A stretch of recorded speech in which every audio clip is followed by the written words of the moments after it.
What's up, everyone? You Control You podcast. We're in the building. You know how we start every episode off with what we're grateful for.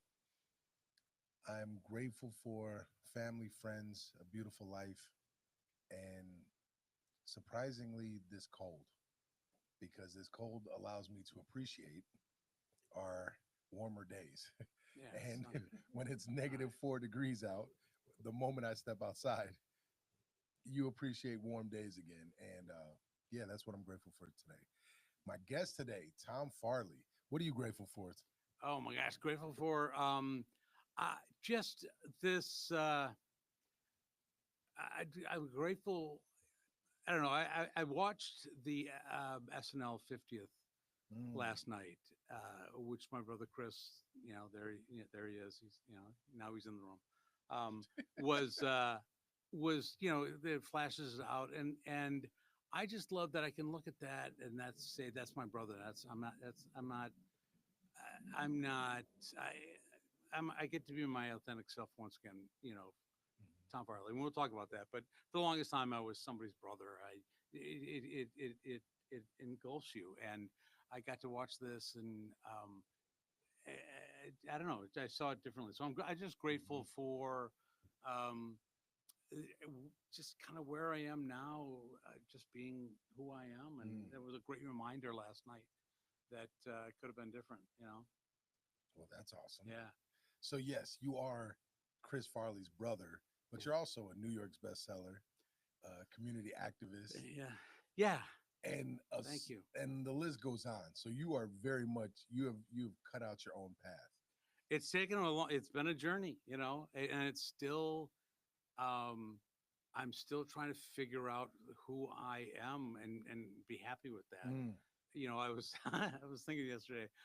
My life is. It's almost like as I'm trying to be my authentic self. I feel like Quint in the end of Jaws, like kicking madly, like this this brand, this you're somebody's brother is trying to eat Hmm. me. I'm like, no, I'm not going to go out that way. I'm kicking and screaming to try to be myself, and Yeah. um, so I'm grateful for that. Yeah, So we were talking about right at the beginning of this or right before it started.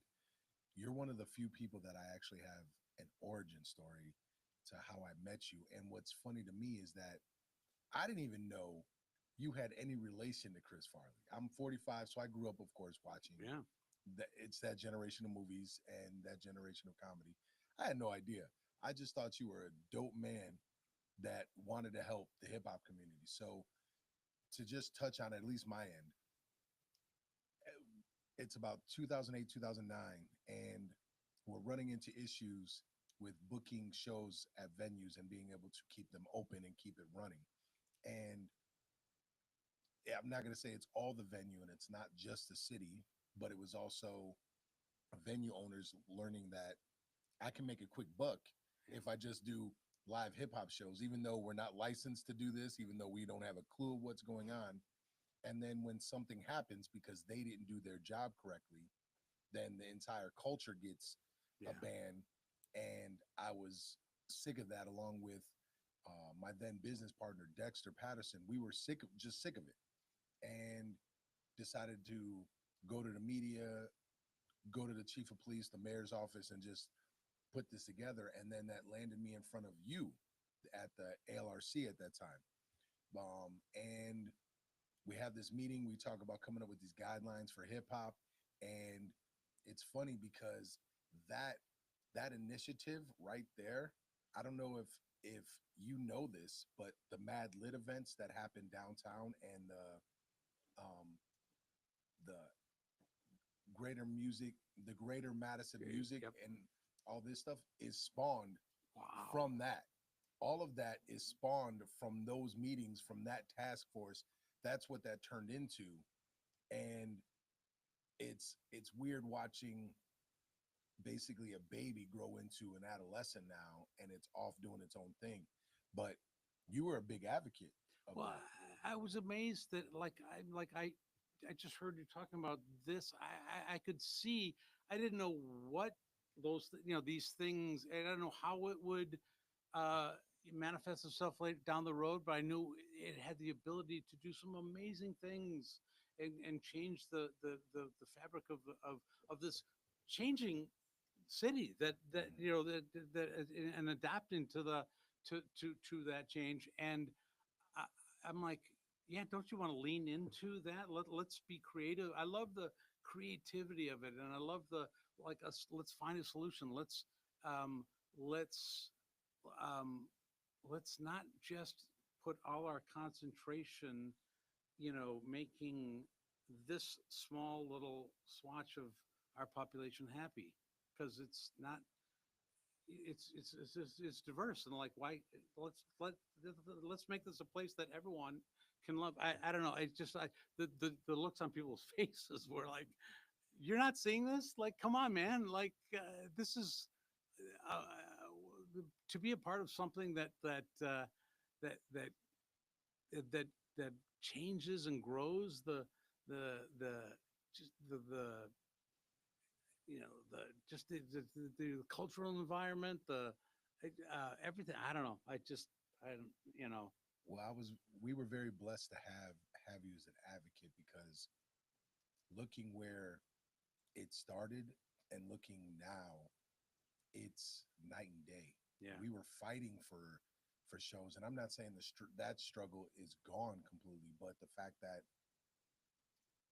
I look at our nonprofit, you can, and what we're able to do. yeah, They're doing events downtown on and shutting the whole street down to do these events, and that all is spawned, and then the reports that have come out and all the changes that are happening spawned from that, and came from an advocate like from you were a big advocate of it, and then helped it grow. So man, you know, it's very much appreciated. thank you. Well, what I got in return is just, I was curious at the very least. I'm like, I don't know it all. Like, it dawned on me like a few years ago, like, having been raised here and with generations of my family, born and raised here. I did go out to New York for a long time, but maybe that's where it comes from. I came back here and I'm like, oh, this is such a great city. This is so amazing. And everyone, the best place on earth, to live. And I'm like, it dawned on me, like, yeah, you know why Madison is so amazing and so cool and people want to live here? It's not because of us. It's not because of the people that stayed. It's because of these people that came in, that either the university drew them in, or they came up from Chicago, or the coasts. I'm like that. That's why we're cool. So it ain't me. It ain't us. So I'm sorry. So you're saying Madison is becoming the melting pot? Oh, and it has been for a long time.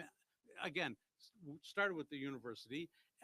It started with the university drawing people like the Wisconsin idea from all these like rural places in state. But then that shifted that Wisconsin idea to globally, even like, so it is this beacon that started on like, let's bring everyone from around the state here, to now everyone's coming from anywhere, and Yeah. they're changed because of it. Mm. Whether they stay here or not, they are changed Mm-hmm. because of this thing we have here. Man, that sounds dope. I don't Yeah. think I've ever heard anyone describe Madison that way. So you're a great advocate for Madison. They need to Oh, have you be a spokesperson for that, because that was that's pretty dope. It makes me grateful for living in Madison. So well, yeah, and even as I said to my kids, who I they through middle school they were in New York, and then I moved them back here because I had to give them a little taste of the Midwest, and now they're all back. Two of them are back in Brooklyn. My daughters. I'm like, it'll always be here. You'll always come back. I came back. I left Madison 3 times in my life, saying I'll never coming back here again in my life, and I always do, because it's just I, it's got it feeds everything. yeah. My curiosity of like, eh, you know, I'm just if you're curious, it's all here, but you got to allow that to happen. Mm-hmm. And I saw that with you, like, allow this to happen. Like, you're particularly the hip hop culture is like, first of all, you don't know. So, like, um, there's not only one of my favorite things back then was, cultural competence, which made sense. Um, but then that flipped into also, at least for us, is like cultural humility, Mm, which I love even more. man. It's like, check yourself and your culture and have some humility that there are other cultures, and maybe, you know, you learn from each other. And I didn't know what it was, but I saw it back then. And, like, for instance, like on the ALRC, we would see infractions with your typical taverns, bars Mhm. all the time, underage drinking, whatever, all these problems, but you're picking on this new thing, like Mm, with doing the same problems, but the penalties are much much higher. Like, why is that? mm. I didn't like that. Made no sense to me. Well, you're speaking on a whole nother topic right Yeah, now. And we're not going to dive into that one, but that is one thing that, trust me, I, we felt in the hip hop community. But it's the beauty of hip hop and beyond race, just the beauty of hip hop, the culture is we thrive under that. We yes, thrive. We figure out a way, and you could tie that to racial roots, of course, but just hip hop overall. When the venues couldn't book us or it wouldn't let us do the shows, we took it to the streets. When the streets weren't enough, we shut down the street. So it was like we just continue to thrive no matter what. And man, well, yeah, that's something that also that wasn't getting through to people. It's like, you can put up as many hurdles as you want, but mhm. if it's viable, valid, important to a culture, like, you ain't stopping it. So find a solution, because I'm gonna have to remember those words. Those were dope buzzwords right there. Hip hop is viable and valid. yeah. Yeah, that's man. Well, He just he wasn't lying about just being ready to go. I tell you what, one more thing. It's just, full disclosure. It's like, when I raised my kids, it like, and the next generation, my kids' generation, and those that follow, one of the most amazing things that I saw in them that we didn't have anything close to was this voice and advocacy. And I saw it in my kids. I'm like, oh man, like, how do you get to do that? Like, I was told to shut up Mm. and go to my room. And, like, so I just love that. And then when they all of a sudden the word, like, they became disruptors, I'm like, oh, no, no, no, no, you can't do that without me. I want to be a disruptor too. Hmm. I've been an interrupter most of my life, and, like, in classrooms and stuff, and meeting rooms. But I get that. I should have filters there. I shouldn't just interrupt, but disrupting, I love that. And I leaned into that, like, because, if you're doing it for the right reason, it's not just it's a challenge, and to, Yes. learn something, be Yes. curious. And you can't do it without, you know you can't do it without a voice, and you Yep. can't do it without, there's some pain. And okay. Well, I'm glad you. Thank you. You just threw the perfect alley oop for me. So you mentioned your kids and you just mentioned pain. So let's rewind and go back to how your journey started. Whew. So started in Madison. Yep. At now, if people don't know, you're an advocate for addiction. You are not advocate for addiction, but rehabilitation and rehab and helping people through this process. Correct? Yeah, I mean, it started in the addiction space, because I was forced into that with Hmm. having a brother die of an overdose in a very public way. There's no way I could run from that. So I said, and I also didn't like when Krista. I didn't like the way that it was being portrayed as this. Oh, he was an addict, or he took drugs, and this is the lifestyle, and so and like, but 2 weeks ago, you were he was the funniest guy in the world. Mm. and now he died of this disease, and you're pillorying. You're just like, I didn't. How do Hmm. you're talking about my brother, and my mom's got to hear this, and even people in like that are friends of mine now in media here in Madison were saying like these things, and I'm like, okay, um, I that stigma and that kind. I'm gonna start there. I would like to, help people not go down that road. So I was an advocate, but on the same token, I also was, just champion against this stigma and judgment. So Hmm. but I started that in this space, and it has just grown. Knowing um, it's not just the stigma around drug use is like mental illness. Everything. I mean, I Hmm. will get into it, but like um, everything that if you're gonna be if you're gonna fight stigma, fight it everywhere. Yeah. You know, and it took me a while to learn that. I'm like, oh, there's other things that need that same sort of Hmm. approach, and I'm willing to go there. Mm. So, just in our conversations, you've talked about drinking, you've talked about you're Irish. And, Yeah, you know, in any movie you see or most conversation, you know, my family's also, one half of my family's also Irish. So it wasn't a big thing to see beer or whiskey or just anything consumed. When did when did you start drinking or just having a drink?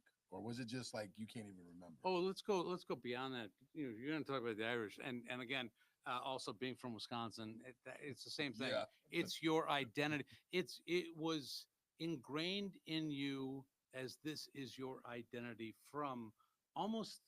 It was inevitable because you know you were raised as an Irishman, and in Hmm. Wisconsin, everything around you was like this is what you do. Hmm. you know so it wasn't like when started, is just a place on the timeline, but like Hmm. the the the the thought was ingrained in my mind. I don't think we fully appreciate like what messages we're sending to as it gets younger and younger and younger, they're seeing all of that. So I was nurtured in that, and it's almost to the point where like like, when's it go time? Like when we go? So it was like, freshman year. I started, first kind of drinks freshman year in high school, and it wasn't. It was just Hmm. a lot on the time in high school. It was, you know. On the weekends, when your parents were looking, so Hmm. wasn't a it wasn't but it was certainly it also uh, ingrained in me this habit of how I was drinking, Hmm. you know it in isolation, binging, Hmm. and so um and the odd thing is I was doing it because it was underage. Now at that time it was 18, so let's say I was 15, 16 Hmm. when I started, and I was doing it to like because I was doing something I wasn't supposed to do. Hmm. But unbeknownst to me, what I found was it was also this thing was it wasn't about like doing something my parents didn't see. I was like, this is making me feel differently. Like whatever fear I had or self doubt for that one moment was gone. I'm like, Mm. oh, what is this? That was Liquid amazing. courage. Oh my God, yeah, like um, yeah, all that stuff. Just that uh, social awkwardness was suddenly, you know, Hmm. oh, where did this cape come from? You know, this is great. Uh, so yeah, that and then again, that is a false impression. So Hmm. anyway, and it just got worse and worse as I as more of life's kind of stress came and more responsibilities came. I'm like, when at a time when I was supposed to kind of find who I was and like and start to develop that Hmm. that authentic that person who and like do the thing I want to do when I grow up. um, it, I was, that's fearful for anyone, Mhm. but instead of powering through that and finding, the right path, I isolated and, um, you know, I stifled that Mm. process through drinking, and I didn't get there till, like as far as knowing what I was going to do when I grew up, that was last week.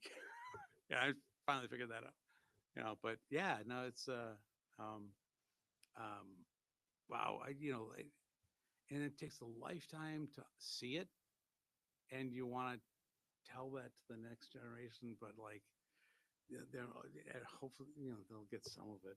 Mhm. I'm still a boomer and like, yeah, okay, what are your lessons in life, Yeah. sir? I'm like, all right, I get it, but at least write it down, look at it later. Yeah, Let it hit your. yeah, At least let it marinate on yeah, somewhere. exactly. Yeah, Yeah. okay, I don't expect to change your life right away, but So when was that moment for you? Because this whole podcast, You yeah. Control You, is about taking ownership of your own life, Hmm. being in control of your own life. And a lot of times we spend, it's one of the dopest ways I've heard this put is we spend a lot of time doing tons of things, but we never read the instruction manual how to operate our own machinery. We never learn how to drive our own car inside our head. So we never operate. We're never. A lot of times, people are never in full control of Yeah. themselves. So, and hearing you talk about drinking and how it provided you courage and how it put this cape on you and you were all of a sudden able to, I'm guessing, speak in a room full of people, speak to women, talk to, just do things that Yeah. you maybe not be able to do on a normal basis.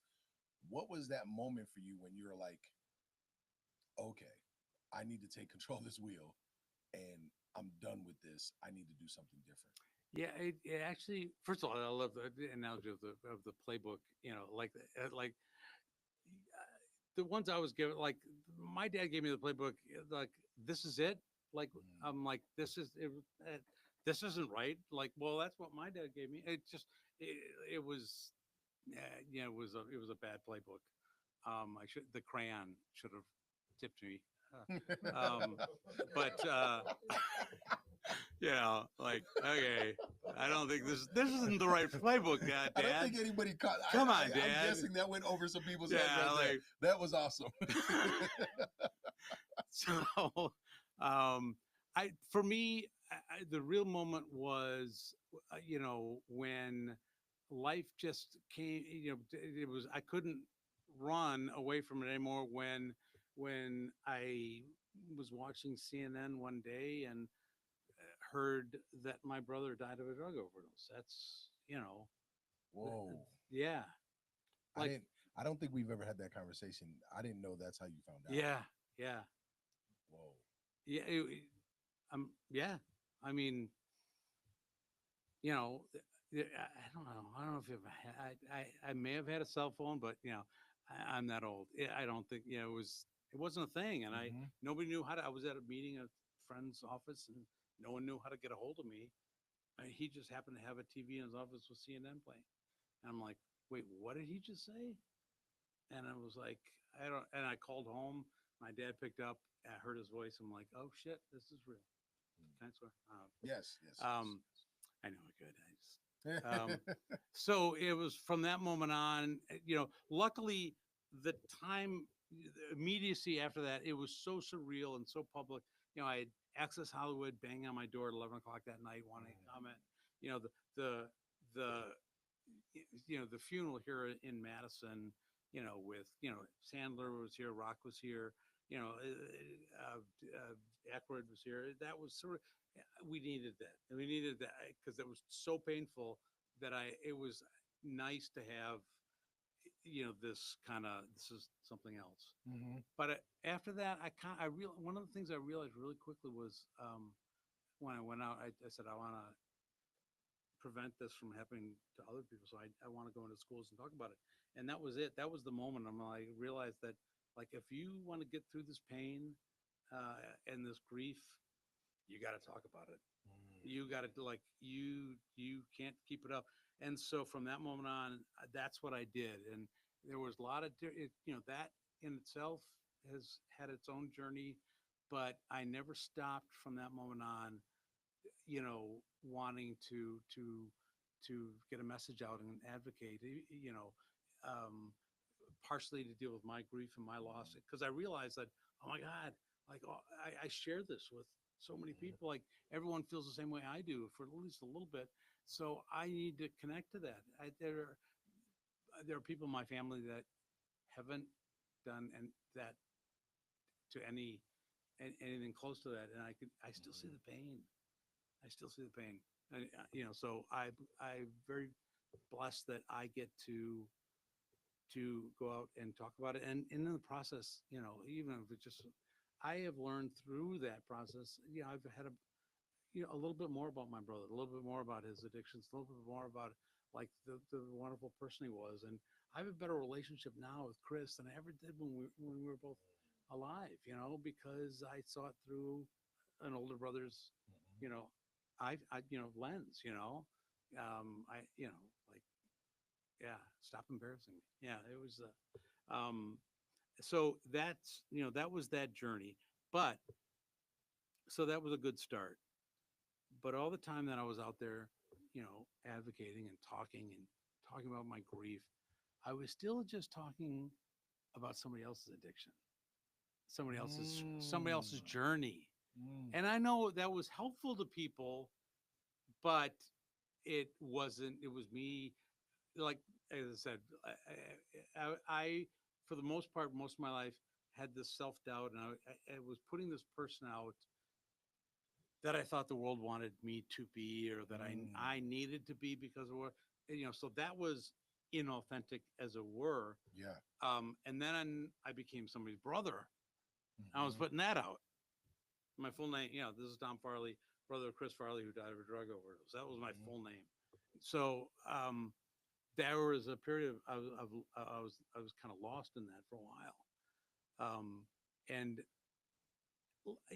I had kids that I was raising, and I had a wife, kids, um, and I kind of knew, like, all right, this drinking thing, especially the more I talked about it with Chris, I'm like, dude, maybe you should kind of think about not drinking yourself.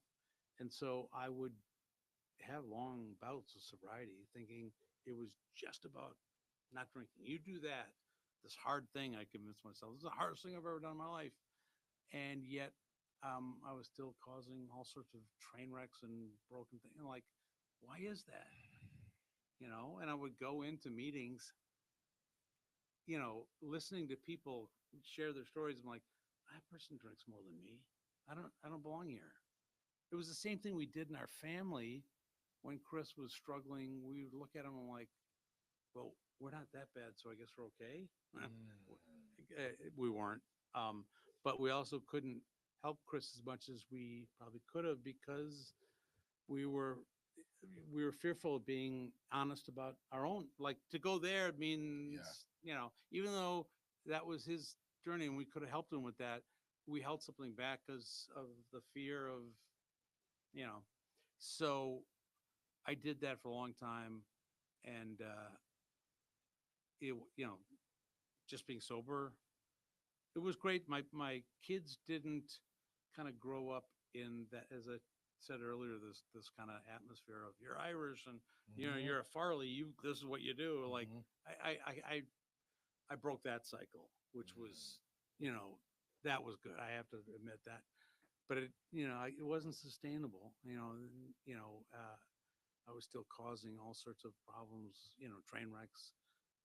In relationships, job loss, like, because I was trying to put this person out there, and this that wasn't me. And in order to Mm-hmm. do that, in order to put that person that I was curating, I needed everyone else to do certain things so I could be that person.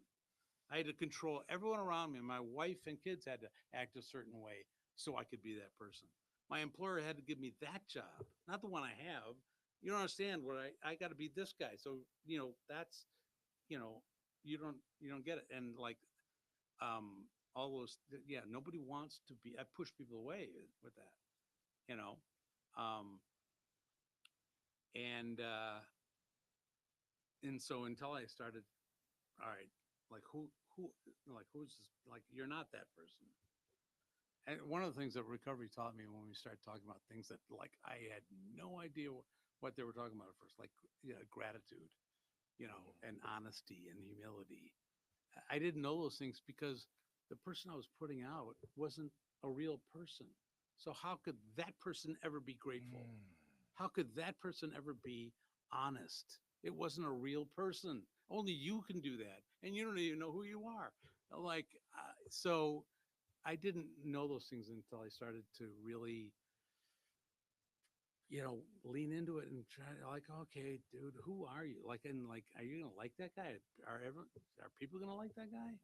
I found out that, you know, if you stop controlling others and wanting them to be a certain way so you can be and pushing people away, like, just be yourself. And all of a sudden people are coming back. I'm like, yeah, I can't deal with you, right? Yeah, I can't.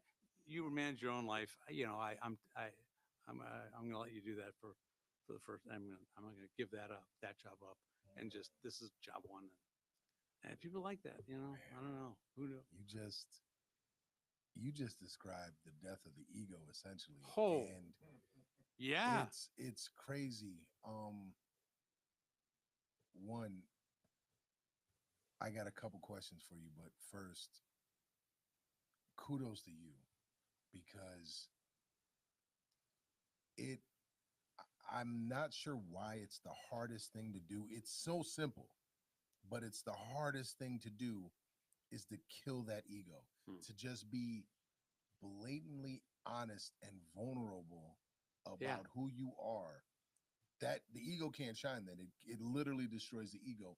And it's the simplest thing to do, but one of the hardest things to do. And so first, kudos to you. I Anybody that does it and continues to do the work is like I'm in yeah. awe of them because Well, I it's know what it for me yeah, personally, and I just talked about this yesterday, and it's something I've talked about before. I I almost blew my brains out. That's how much the ego came at me, and I like flashes of my kids came through my head, and I didn't. But it was at that moment where the yeah, ego got destroyed because it couldn't win. It the last the last thing it was trying to get me to do, I could not do, which then destroyed it. And then it was just a journey to figure out who, see if yeah. this sounds familiar, figure out who Mark was and no longer Shaw. Who is Mark? Oh my God, Who is Mark yeah, now? yeah. I Who is did. I who is totally that forgot. guy? Yeah, Who is that guy? And it sounds like that was the transition for you to you're always going to be Chris Farley's brother, but now you had to figure out who Tom Farley is.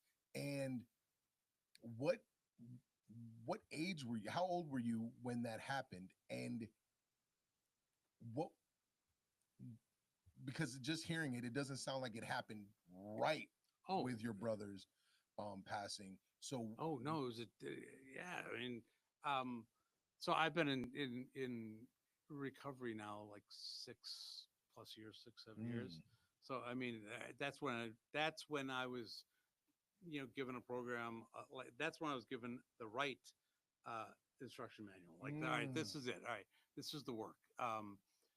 So it was all that up to there. Like what it was talking about the ego. Like, and it's not destroyed. no, It's there.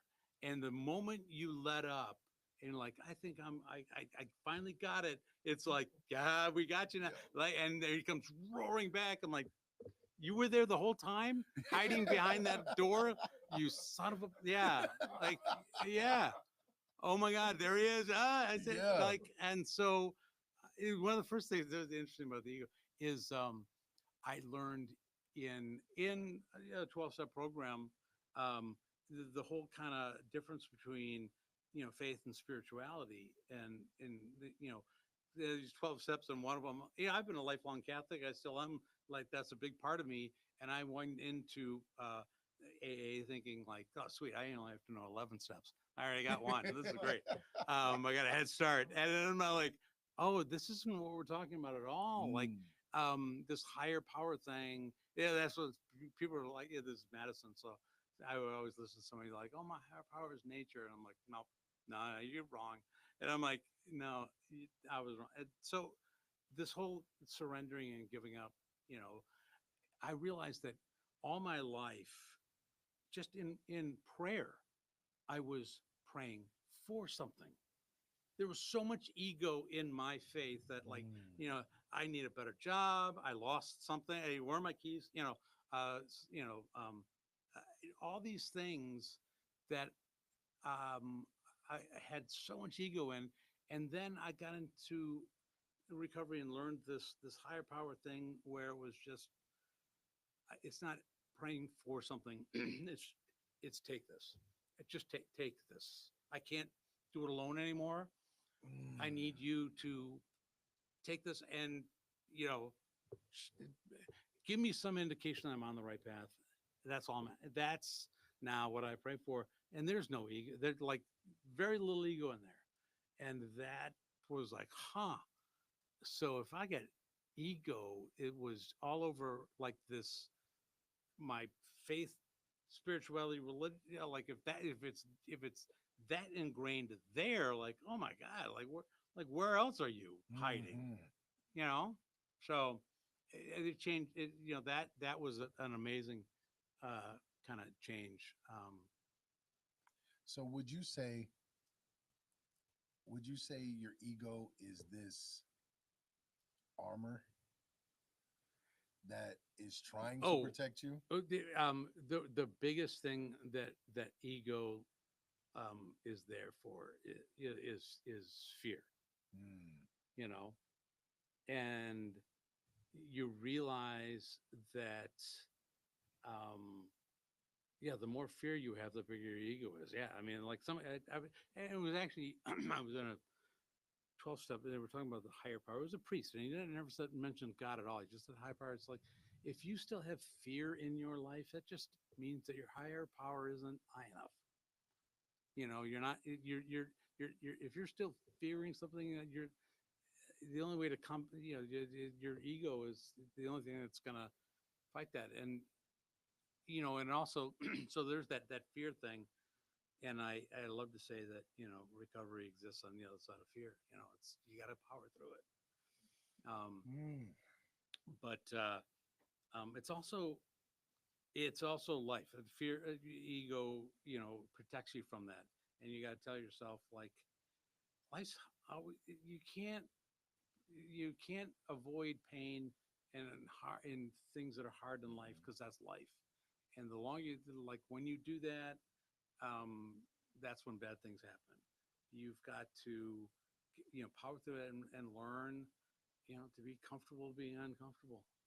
That's you can't avoid every pain, like life's pain. Yeah. But if you are doing it in isolation all by yourself, good luck to you. Like, that's like, it's painful, but you know what? It's, everyone else is feeling that too, and the only connection is, it's almost like the opposite of ego. You're giving up your ego for Mhm. this connection to everyone else. This Yeah. this human necessity of connection. Man, you just touched on a few things.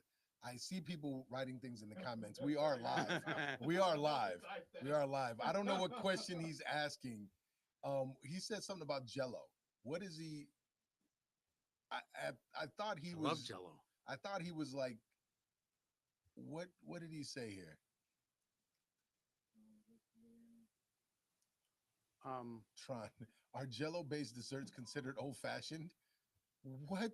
well, here's the funny thing is, most of my brother, all my brothers, and now my son, they're professional comedians. They were leaped all over that. Like, Yeah.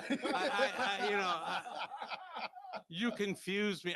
Yes, I have the same last name as all those famous comedians, but like, I'm the one that studied. So I'm looking, Jello. What flavor? Yeah, Yeah. that's Scroll back, uh, scroll back down. I thought, no, no, no, all the way down. Let's see. No, no, no, the other way. Thank you.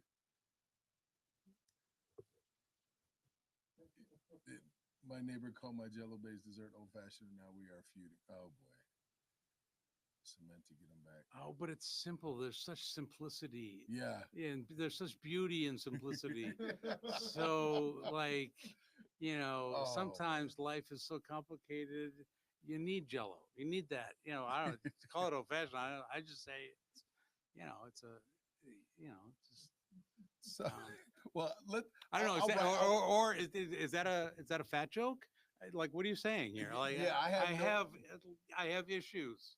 It does. Yeah, I'm working on it. So when you touched on something, so yesterday was it was the ending and beginning of fight camp. It was basically two, we're about a week away from four of my fighters fighting, and it was also the first day for about eight of them starting their training to fight in June. Or in fighting, I got a couple fighting in May, and then the rest are fighting in June. So, and a couple of them, this is their first time in this camp, right? This is their first time. They have no idea what they just signed up for. I make them flip this tractor tire all the way up this road to a stop sign, which is, I'll give it probably 10 to 15 blocks through the snow, flipping the tire back up For there and then back. And then and then they go to sparring in their training. And one of them just cannot get out of her own way. Get out. She, the fear is controlling her, and I'm yeah. seeing this. And to the point where I just tell her to scream at my logo, F you, as loud as you can, and she can't because fear is holding her back. And she ends up doing it, and it gets everybody hyped. Yeah. And then she's like, how do I get through that? How do I do this? And I say, you just show up every day and you do a little bit of the work. And it's going to take discipline, but your confidence will build from there. How much would you say how much discipline is needed for you to really recover and become better? I'll answer it in a different way. What I heard there is something my whole life, I heard this, um, I heard this saying, and when I first came in, I'm like, oh my God, that's my life.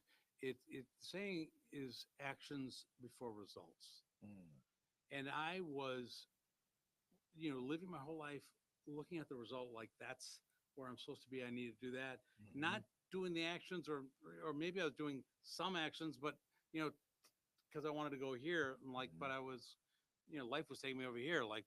So it's actions, and then the result is the result. Yeah. Like it's the result of these great actions that you did. So it's really more of and when you're focused on the result, that's when fear and doubt and all that stuff, that's why we have this fear. It's like I could never do that.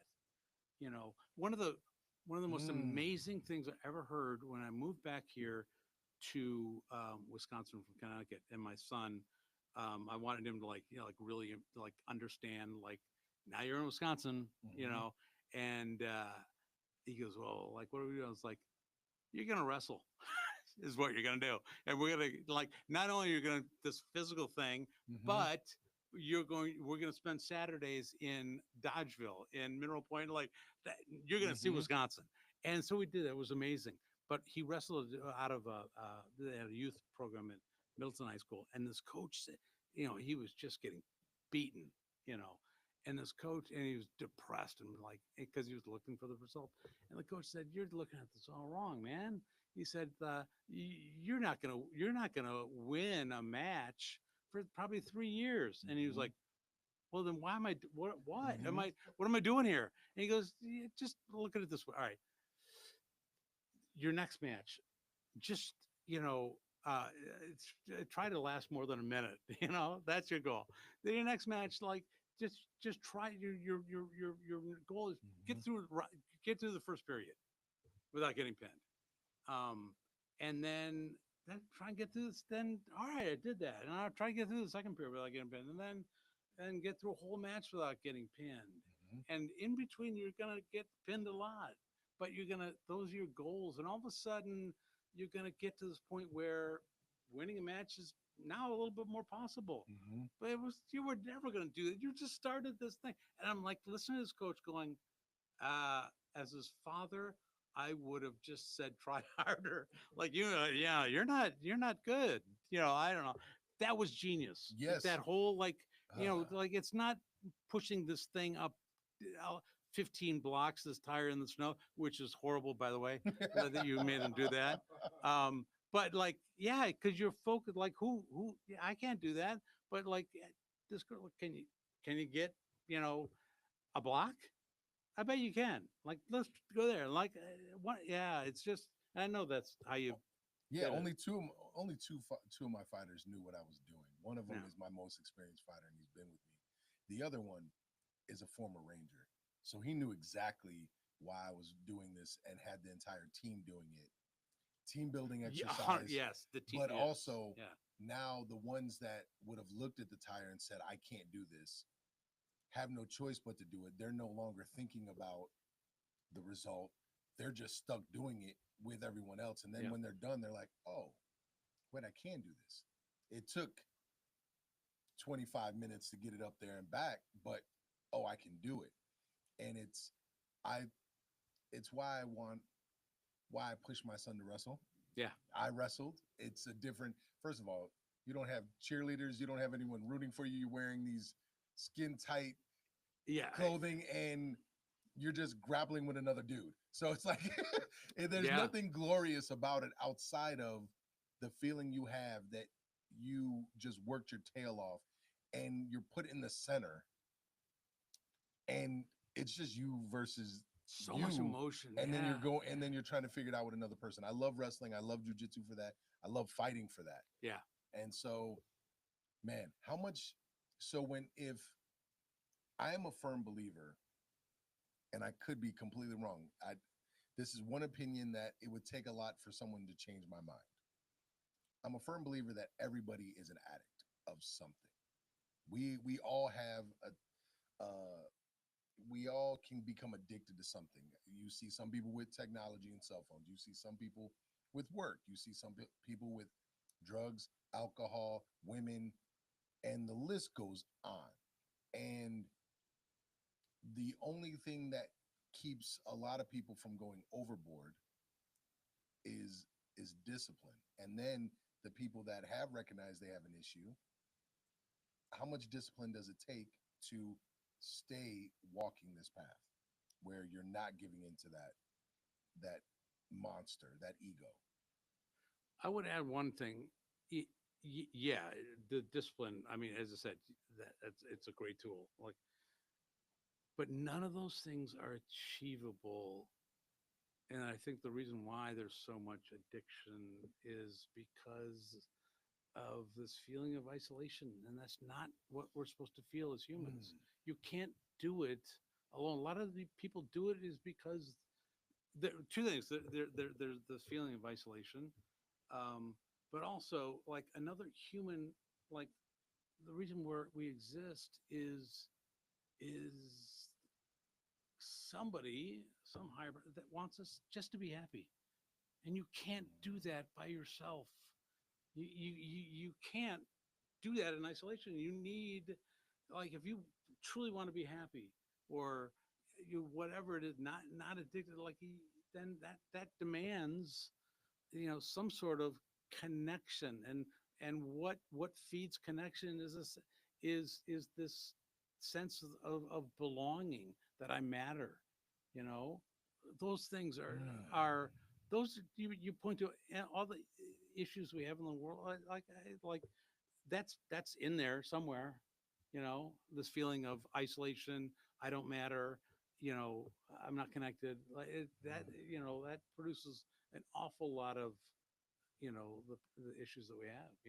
So if you can, certainly, that you need a roadmap, and that discipline keeps you on that road, but you can't do it alone. You got to have that connection. That's so profound. I was literally thinking as you were saying that, man, anytime I'm going through it, the first thing I do is I isolate myself. Yeah.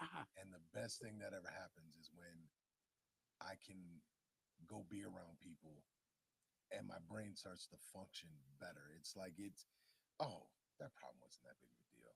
Oh, why could but because I sat and focused on it by myself, I thought I was going to solve the issue that way, and it never works out that way. No. So you're not just talking about relationships, like romantic relationships either. You're talking Oh, that ship sailed friends, on me a long family. time ago. So don't bring that up. Please don't bring that up. We'll move that to the side. I've tabled that one. but I'll get to you. You were talking about friends and family, Yeah, and just everything. yeah. As far as relationships, so people understand, you don't have to just rely on just one person. You can there's a group of people and just be around people. Okay, so what what advice would you give someone that is recognizing they're going through it? They're starting to recognize, I need help. I don't know what to do. What, where do they go from there? Well, it's interesting. One of the things that we tend to do when we get like that, and we start to feel like, okay, I need help, and then we start to ask everyone around us for the answer. Help, I need help. What should I do? You ask your doctor, you ask your family, you ask, your people. You're asking everyone, like, what do I do? And you know, you might get some good advice, some bad, like people, but people don't know what you're going through. So, but we're always asking things. So it's part of it is like uh, understand, you get some control back in your life of like, okay, if you really want to do this, then like, what is it like? You, you're in control here. It starts with you. Don't stop asking everyone else, for help. It's like start with, you know, educating yourself, like, yeah, and being honest about it, um, and doing the inventories and the assessment. Like, yeah, I do that. I got to work on that and that and that. Like, okay, and then how do I, all right, work on, yeah, I'm not really, my spirituality isn't really big. Okay, well, go over here and work on that. I do have a drinking issue. I'm like, well, there's places for that too. Mm-hmm. And, my relationships, aren't the best. So like, all right, well, yeah, Tinder over here. That's fine.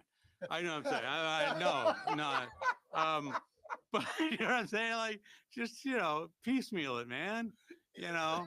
So, but, to ask one person to solve all your, like, what do I do? And they're like, you're going to get an Yeah, answer. You're like, oh, okay, thanks. And then it's going to fail. And they're like, you didn't feel like I got the wrong advice. yeah.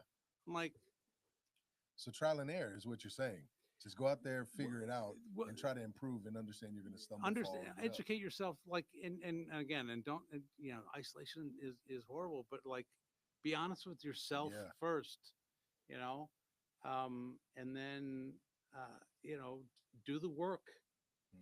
you know, asking for, advice and whatever, Mm-hmm. um, isn't really the work. Now, Mm-hmm. if you did some work, like, you know what, I've got you know, if, I've got a drinking problem, and this is what I learned that I binge on these. These are the things that trigger me. What can I do for that? Now you are asking a specific Mm-hmm. question, and then you're also probably did a little work on like who are the right people to ask. Mm-hmm. You know, not my coworkers. Yeah. But like a real. Now you've got some. You know about your issues and your problems, and you are seeking out advice from the right people. Oddly enough, not that we're getting into this, but you know, um, that's kind of where I find myself at this tech company in Madison Mm. called recovery.com that built this web resource to match. It's very patient first, matching people up to the right treatments. Mm. You know, as I said, and I used to work in treatment, and like we'll take anyone. Like, yeah, we have a bed. It's like, yeah, but you have the right program for me, Hmm. and so it's really getting past those hurdles, um, and that's just on the treatment side where we started. Then when the whole recovery side, as you said, people are everyone's recovering from something Yep. or has an addiction to something, so Hmm. need to recover. So we're just uh, going down that road for the first time. Yeah. But like it starts with, let's get people the right information. It's like Hmm. it's like I need treatment near me, and they Google it. Where's treatment near me? And it's like you put into Google, I want to buy a blue shirt, and I want to buy a blue shirt. What near me? You're gonna get like this, all these Hmm. pictures of like short sleeve, long sleeve, turquoise, navy. I'm like, does that help? You said you wanted a shirt. Here you go. Here are your Hmm. choices. But if you want, I need, what? I need a short sleeve shirt that buttons all the way down, and it's kind of a navy. Like, oh, all right, we got some. That's kind of what this, recovery.com place, and it's just, that's where it starts there. Like, let's get people, let and with all these resources, like, let's give you some knowledge Hmm. and the right choices, and let's see what happens. No, that's And it's been incredible. amazing. You said that's recovery.com. Yeah, Nice. yeah. So wait, shout out Nicholas. He said he's been on alcohol monitor since March 6th last year, and 1 year is coming up next month. Awesome, Nicholas. Kudos, Nicely done. kudos, Yeah, kudos, sir. that's all you, man. Yeah. That's the other part I think a lot of times I recognize people miss. People, they'll do something like what Nicholas just described, and they won't give themselves credit for it. They won't give themselves a pat on the back because they're worried about slipping. If I recognize that I did something great, then how am I going to continue to work? And I see this a lot with my students. Even it's like, oh, it looked good. It's like Oh they're yeah. afraid to take It what's the word I'm looking for? They're afraid to take a well, positive reinforcement. yeah, yeah. That humility is hard for some people. But the thing is, it's what I learned.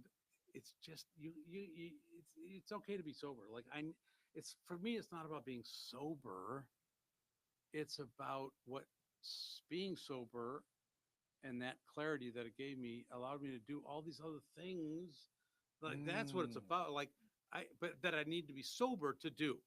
Like Hmm. and now it's like, um, that's it's that stuff that Hmm. I want to work on.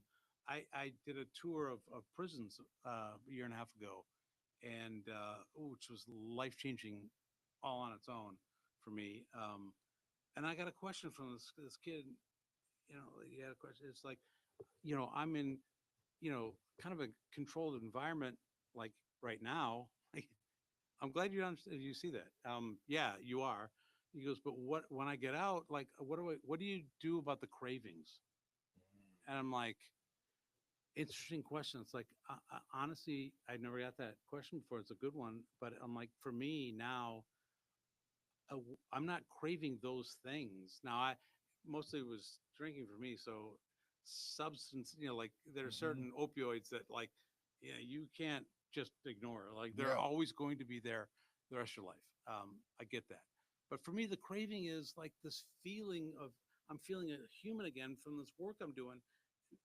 That I just needed to be sober to do, but like this whole thing of being rigorously honest, uh, not completely honest, but like trying always to be honest, to be humble, to be grateful. Like gratitude is still a hard thing for me. I'm like, when I got, Really. because I wasn't working on it, Mm. like when I got in, I go, somebody said, oh, you should do a gratitude journal. I'm like, what the heck is a gratitude journal? This is just write gratitude Yeah. on the top of the page and start listing things. And I remember the first couple of times doing it, like staring at it for like a half hour, like, really, you're not grateful for anything? And I was like, easy stuff. I'm grateful for my kids. I'm grateful for I get to live in this beautiful state of Wisconsin. But like, what I realized that I was missing every day we come across moments of Hmm. gratitude, and I was like focused on 10 years ahead of me. Like I had no time for this stuff, Hmm. and now I'm seeing those things. I have to acknowledge that so I can feel differently, and that's the thing, and that's why it's still hard. I have to remind myself, dude, you just did, you're not grateful for that. Like, yeah, I am. How do you feel now that you've acknowledged that you're grateful for that? Like, pretty Man, damn good. we And I didn't have that feeling ever. yeah. And talk about discipline. That's a regimen of discipline of Hmm. gratitude I've got to put myself in. I've had a conversation with even with Corey, with others, with Rob, since I recognize Rob D's name came up, and Yeah, this is just like I'm like, do you guys realize how dope you are? Like, it, do you realize because no, you're not because they're I'm not just recognizing it, doing my. I'm and just trying to be my. yeah, and the thing is, it I am I'm about to be 45. It took 42 years for me to finally say and believe that that I'm doing something kind of cool. I'm doing something dope. And it took a little bit of my wife to really nudge and push, and she was like, "Do you see what you have? Do you see, look at your life? Look at your gym." And it finally dawned on me. I'm like, I am literally living my dream. I wanted to run my own business. I wanted to have a beautiful family and just be able to do the things that I want to do. And I'm like, I'm doing that. What? Well, Why you, am I so upset? Why am I so mad? Why am I so stressed? Why am I so yeah. like? Why aren't I in? Be, Oh man. because we don't realize is and I say this about recovery is like it's like a gate, that you do all this work and all this. I know I need this. I've had an Mhm. intervention. I went to treatment, and you get right up to that gate, and you're like, you stop because your mind is like, I know the rest of my life is going to be like this, and your fear is stopping you. And I tell people like, what's on the other side of that gate? The same. You're not avoiding any pain. It's life. Mhm. Did my life all of a sudden become happier? No. Did I all of a sudden have no financial stress? No. Those things happen over there. But what I had to acknowledge that once I went through that gate, um, life was getting better, and it was never going to get better over there. Mm. And our problem is, you know, when I say like my relationships are better. I have a great relationship now with my ex-wife. We're friends again because we love the same three people more than anyone else on Mhm. this planet. But is it the relationship I wanted? Spent over 30 years trying to build. Mhm. No. Is it the relationship I thought it should be? No. Is it the relationship that I wanted us to have for our Mhm. kids? No. But you know what? It's the relationship I have. I have to be grateful for that because the alternative is none. And so it's not on my time frame. It's not how I want it. It's not in what degree I have to acknowledge that life is getting better and just, pump the brakes and just, acknowledge and be grateful for those Yep. moments. And even though my mind is like, but I want this, it's like, you may get that, you may not, but if your life is getting better, you're going to get something Mhm. from that effort. And that is a tough place to, it's hard It's to remind ourselves of that. it's so amazing to listen to you talk because you can hear the wisdom, the patience, learning how to be patient, learning how to be grateful, learning how to do all these things and just be finding a way to be happy or content with where you are. But that doesn't mean you can't work to go further in your life. It's just being right now in this moment. I'm good. Yeah. I'm breathing. I'm good and I'm healthy. I'm good, and I'm gonna work more to reach whatever new heights you want to reach. And it's man, And you know, honestly, I'm not here to impart that wisdom. You know, I'm here most of the time to hear myself say that. And like, okay, yes, like that's part of the work. I'm like, you know, the moment I stop doing that and stop hearing yes, myself, that reinforcement I'm like, I'm gonna fall back, and I'm like, you know, I'm not here for Jello boy, you yeah. know. Although now I'm hungry, thank you very much.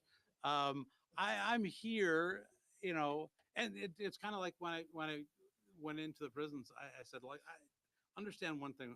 I'm not here to give you wisdom. I'm not here to motivate you or give you, you know, other Hmm. things. I'm here because you're working in recovery. I'm a recovery program. It's where I need to be and who I need to be with. That's it. And I need to be hearing myself say these things. And hopefully you're hearing that and it's helping you. But like, I'm here for me, like more than It's anything, because I know this could be up, this apple cart could be like all over the road in a heartbeat. it's so amazing one that you said that because I don't people really don't get it when you're speaking on stage, when you're doing something like this, when you're for me, when I'm speaking in front of my students and I'm saying something, I tell them all the time, I'm like, I the only reason I know how to even say this is because I've done it. I've messed it up 3 million times. And I say a lot of these things because it helps keep me on track. I'm like, because if I don't say this, exactly what you described, I'm going to fall off somewhere. I am going to lose my discipline. I am not going to stay on track. And the moment I do that, that's when the ego comes out and he wants to play. And he's all of a sudden, I can conquer the world and we're going to do this, and this, and this. And then it's like, burn everything to ash and conquer the world and get to this point. And Yeah. it's like, wait, I don't need to do that. I don't need to go Targaryen on the world and burn everything before I to reach my goal. So You it's know, amazing to hear you talk about yeah, I mean, uh, yeah, yeah, one of my favorite things when I talk is inevitably that somebody will come up to me afterwards and say, wow, that's not what I thought I was going to be hearing. Like, you know, it. Mm, you wanted Chris Farley's brother and funny stories, and yeah, I'm kind of funny, not nearly as much, um, but they said, like, but instead, like, I was hearing your story, I'm like, that's my story. You know, that mhm. I heard myself in that, and all of a sudden there's this connection, and to bring it full circle, I guess that's kind of what, like, we didn't understand way back then in our what hip hop was doing. It's like there's pain, there's experience, common, there's connection. Like, yeah, I had, like, me too. They're not just trying to be assholes, like, put it to the man. Although that is, there's a fun Mhm. element to doing that Yeah. too. As I said, I like being a disruptor myself. I get it. But it's like, I've had this pain and I need to, and not only not just bitch about it, I need to, like, you know, sing about it. I need to be creative, like, because that's a connection too. So Yeah. that the whole beauty of, like, that connection through pain, but also, you know, it can be a joyous celebration too. It's all wrapped into one. And oh man, you, do, you, do people ever talk about the healing that's occurred because of this genre or whatever? Like, I don't think so. I've never heard it. No. No, they don't. There's You because know, I believe in what I was going to say isn't even correct. I just don't think people really allow it to heal them. Or no, I don't know anyone that talks about it. I know for me personally, I don't make it through most of my life without DMX. That's a fact. That's a fact. More than any other artist. He's not even number one on my list, He's the artist that I can't live without to make it through something. He his his music helped me through so much of my life, and it's not even necessarily what he's saying as in as it is as much as how he's saying it. Yeah. There is something that I feel when I listen to DMX, and it'll his song about his grandmother by his fourth album, his all his prayers, his very first prayer on his very first album, I will cry. If it's played, I will tear up because I feel that so deep in my soul. It just takes me back to defending my little brother, and it's like it's so profound, and for that, it's healed me, and also it allows me to tap into my ego in a controlled way. I can't do my job sometimes without tapping into that because the ego allows me for a short period of time not to feel pain the same way. It allows me to the reflexes to be sharper. It's why a fighter, when they walk into their ring, the last little sprinkle is that ego. It's a crazy jolt. It's why Tyson was the way he was. He didn't have an off button. He knew how to turn it on to walk into the ring. He didn't know how to turn it off when he walked out. And it I know the mechanisms to turning it off, so I can do that. But DMX also allows me to get into that controlled ego, so I can use it to go do my job if I know it's going to be a hard day physically and mentally for me because I have to show up for everybody I'm training. And then he helps me shut it down. It's like I hum a song. Yeah, I will hum yeah. a song as I'm walking. Like this is how deep it is for me. I'll do a hard day, and I'm talking holding pads, hitting people, getting punched, getting kicked, and I'm coaching them through this. And I make pad feeding into a fight, and I'm doing this with anywhere from 1 to 10 people. So this is a long day for me, and I'm banged up, and I'm sore, and I'm fighting through it. And my I recognize the only thing helping me through this is my ego, and like you're not giving up, you're gonna push through, you're gonna make them better, you have to do this, you have to do this. And I'll hum a DMX song in my head as I'm walking up the stairs to go sit at my desk. By the time I hit that top stair, the ego is usually shut off, and then I can sit in my chair, and then all of a sudden all I feel is pain because it's like, oh man, what did I just do? I'm old, I'm too old for this. And so without hip hop, I know for a fact I don't survive. I It's helped me out so much. DMX, when I pulled the gun from my head, the very first song that I played was DMX. And it was just like, okay, okay, we you're under control now. Like let's get back to life. That's And fantastic. that's how big Yeah. hip hop is. I know for some people it's Tupac, it's Biggie. And I love these artists. And Jay-Z is But let me. What I was hearing is like the stuff that you were just talking about. Why you were like who doesn't go through? I have those mm-hmm. that's a human thing. Yes. And your uh you used DMX or whatever it is. It's like you know everyone's got some. That's the whole point. Is we, as humans, we all have the same. Yeah, we're all the same. We're all going through the same thing. Yeah. So, why is that wrong? Like what you just described so beautifully. Like, you know, like me, are you angry because you don't have something? You don't Mm-hmm. have a DMX? Like, Mm-hmm. okay, let's work on that.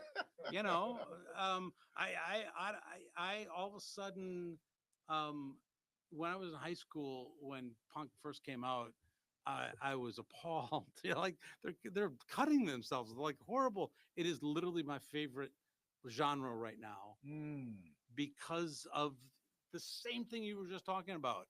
They're talking about you know, they're getting this this the bad parts of the human condition Mm-hmm. out there and talking about like this is my experience, and like who who's with anyone else feel that way? I'm like, yeah, okay, I get it now, you know. It's it's so weird when the best way I could describe it, what it sounds like anyway, is so many people live with these blinders on Mm. that don't allow them to see outside of their own perspective. And someone else, you just said it. You listen to you love punk music now. And that's helping you through the process. Well, someone can do the same thing. Yeah. And I'll mention it, Barry White. Someone can go through the same thing listening to um, Mozart or Gospel or God, yeah, yeah, God, and it's like yeah, once you remove that, once you can see that, it's like, oh, wait a minute, you're doing the same thing, and they got a word for it. It's called empathy. yeah. Once you can, once you can learn to be honest and open, Yeah. it allows you to have How do you empathy. learn that? And you don't learn empathy to keep it to yourself. You Mm. learn empathy for the very reason to connect. Mm-hmm. But how do you learn that? Yeah, like these things teach you about this human feeling condition. Mm-hmm. But then, but it's also connecting you to others that feel the Mm-hmm. same way and found that same kind of journey out. And here you are. And whether you're coming through punk or hip hop or you're ending up, Mm-hmm. all of us, in this this community of humans that now we're better, like, yeah, we those the fear's gone, the yeah, the ego's gone, Mm-hmm. and here we are, and like we're happy. We're we are all so. I talk about this often. We are the same. Our experiences is what makes us unique. That's it. Yeah. But we all, you can boil everything down to the same few emotions. Mm. Most of it is fear, joy, joyfulness, or happiness, whatever word you want to use there. And really, everything boils down to those two and maybe one or two others, because you're only mad. You only typically get mad about something because it's fear based in some way, shape, or form. When you boil it all the way down, we're all so much alike. Yeah. And it's like we all have the same mechanisms. We all go through the same things within reason. We all have the same emotions. And It's like learning that. and the biggest fear is the realization that those are your emotions.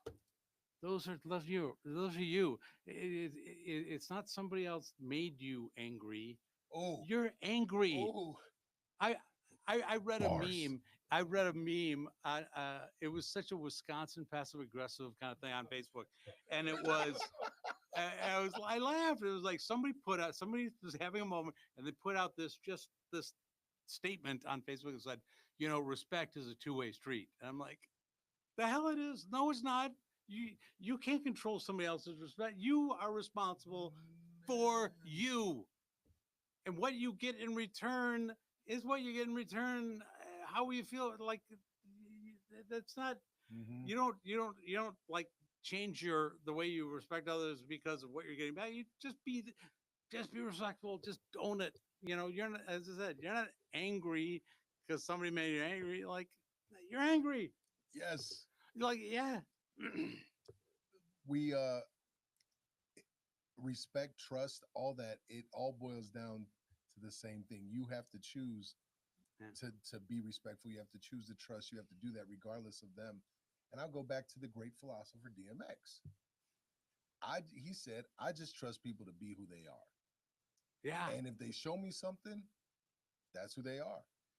He didn't, he basically is saying this because, and now I'll add on to it. You could choose not to be around that person if you don't like what they're bringing to the Yep. table, but trust that that's who they are and be okay with that. And if more people did that, they would just accept that person for who they are instead of trying to change that person.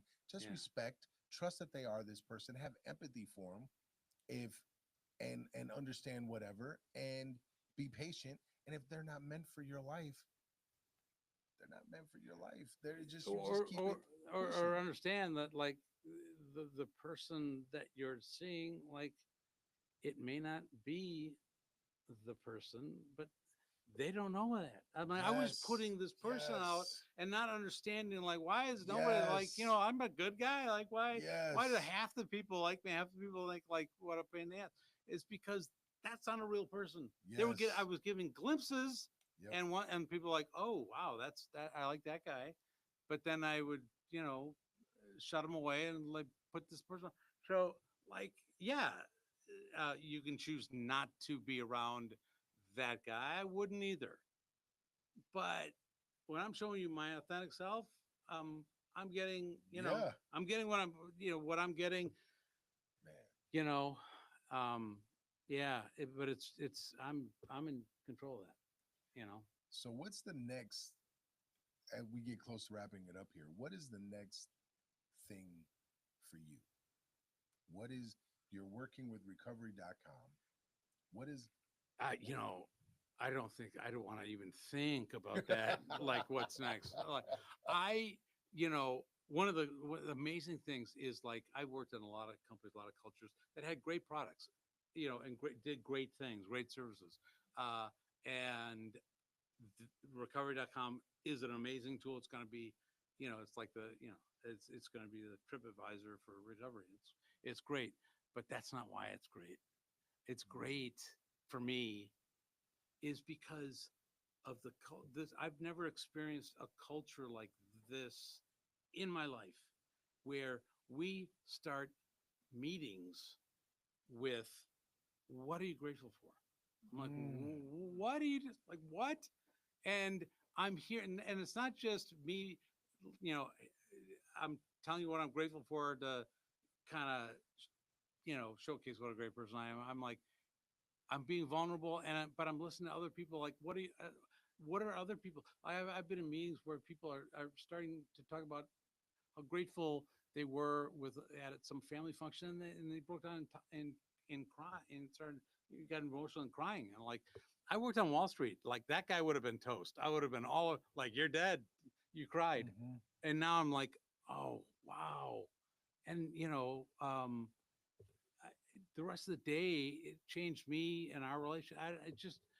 It's that kind of place, yeah, and yet we're producing this amazing product. And I like to think, this is a tech company. Could it exist out in Silicon Valley? Sure. Could it in Cambridge, Mass? A lot of tech hubs around, but no, it's here in Madison with our DNA. It's who we are. mm, And even though a lot of our, like, we don't have a lot of employees, and a lot of them are global. They're not all here in Madison, but they get it. This mm-hmm, culture, like, it's almost like one of my favorite things to say about like how great this culture is here in Madison is like, one of the most loved people in the NFL, which is a very, it's a mm-hmm, hard environment, mm-hmm. but one of the most loved people there is a guy that came to play for us 1 year. Mm.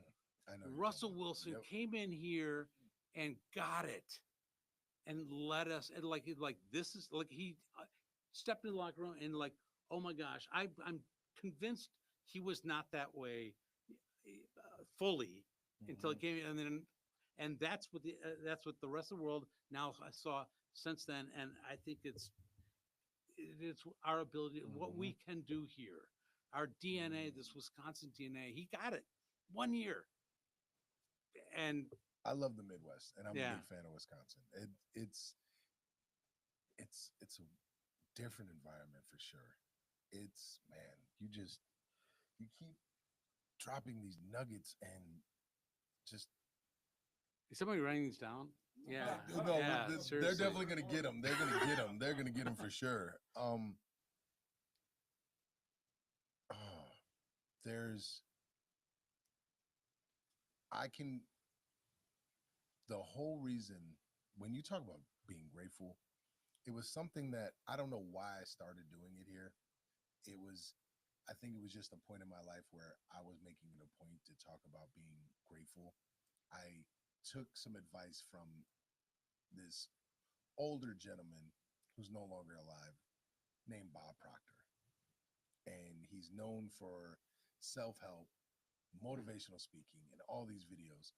And he just, and in one of his videos, I would, I wake up at 4 in the morning, I do the dishes, and I play something that get like just play something in the background. And it's usually a motivational video or something like this. And he was just talking about, he was like, have you ever just said, I'm so happy and grateful for, and then he just went on a tangent. He was like, I'm so happy and grateful for my life. I am so happy and grateful that money is my servant and I am the master. I am so happy and grateful for this. And he said, and then just plug in the things that you know you want to do. I'm so happy and grateful that I make whatever. I'm so happy and grateful that I have this job. I'm so happy. And I was so used to just grinding away and working. When I started adding that in, I was like, wait a minute. And I was stuck like how you described, can't say anything. I'm like, I'm doing the regular thing. And I'm like, let's go a little bit. I'm so happy and grateful for the grass.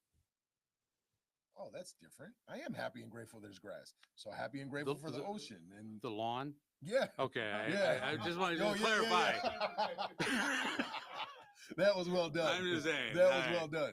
But I mean, that's cool too. But and on and on. And it's, yeah, for so long, I thought if I did that, I would be weak. That was my whole point of saying that. I thought I would not be a warrior. And this part of me that is always a warrior, that's got to fight, that's got to grind it out, that's got to, I can't, I'm willing to pull out swords, I'm willing to pull out hands, whatever you want to do, I'm willing to be a warrior.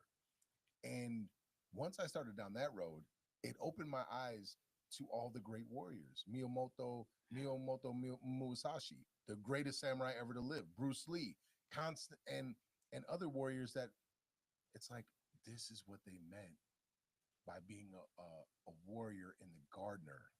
Oh yeah. Because when you're grateful, yeah, and you can watch something grow and you can nurture it and have empathy for it and do so much. That's the payoff. Yeah. That's the payoff, because that's having an effect on how you feel. You know, it's like, yeah, like you got to the top of the mountain, but you don't. The people that get to the top of the mountain, you don't think they pause and look around and like, this is what I did, and this is how I feel. It's not getting there. You achieved it, yes. Now, what does that mean to everything else? And how are you going to take that with you?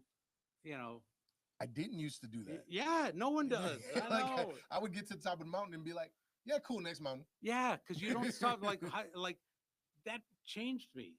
Yeah. One of the one of the tools started to use is, they talk about the serenity prayer. Things I can control, and grant me the courage to accept the things I can't control. Well, I love that. It made sense to me, but it was still up here. I'm like, it didn't mean anything until I felt what that meant. And what did it for me was I used to be a little bit of a maniac on the road. I saw somebody coming up, going fast. I'm like, I'd move over. Like, all right, this is like, the hell you will, or not let them merge in. I was, it was, I don't know what was, it wasn't rage. It was just, I needed to control. You're not going the speed limit. So I'm going to, I'm going to speed also to teach you a lesson. I don't know what it was. Now I plant myself in the right lane. And when somebody whizzes by me going 90 miles an hour, with an Illinois plate, I'm sorry, I didn't say that. I just like, you're gonna get there, and the contentness, like, you can't control that guy. Here's where you are, and all of a sudden, I'm feeling that. This is what I'm supposed to feel like.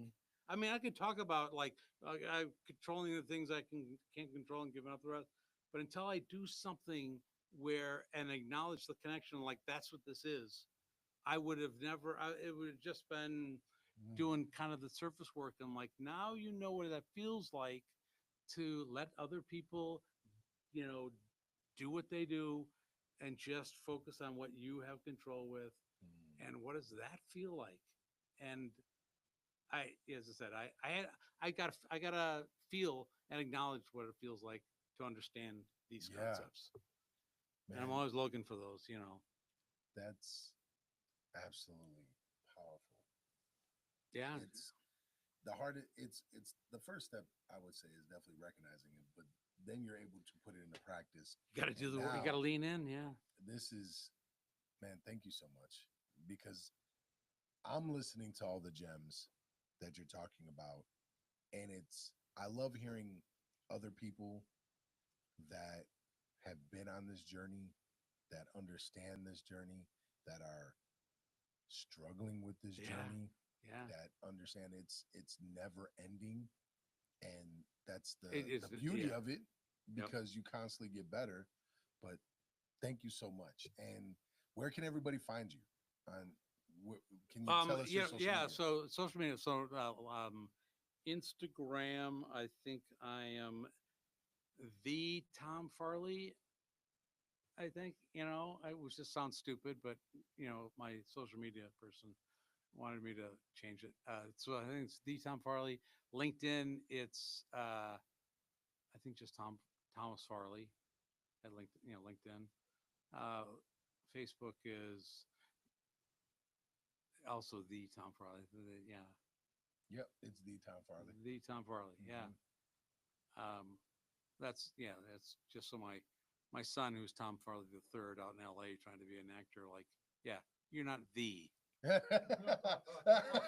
Remember that. Yeah, have fun with your career. Like, Done only like a yeah. dad can do. Oh, yeah. Remember your Mm, origins. oh Yeah. man, thank you so much. This was out, yeah, man. Thank you, We man. just it was so great connecting a couple weeks ago, having coffee for the first time in a long time, and Hmm. we had started this conversation. We're like, whoa, wait, we like let's save it for the podcast because we were getting really excited about Man, having the conversation as I yeah, am now, and I love like yeah, it's amazing that we started so long ago with something completely different, um, and here we are. We've done a lot, man, and a lot for people. I think I just you're inspiring. I'm just um, I'm amazed. Yeah, I'm thank you, blessed. brother. I am blessed that I have people in my life like you. That's just I feel the all I can same way say. about you, and You thank know, you. um, yeah, what a journey. Thank Yes, you. sir. Yeah. Thank you. All right, y'all, we out. Peace. Thank you Oh so much, man, man. that was so Oh good. man. Shit, we could go on forever. Yes, yes, I that's the thing. freaking You are. I'm gonna bring you back. It's just and I'm because gonna have you on it's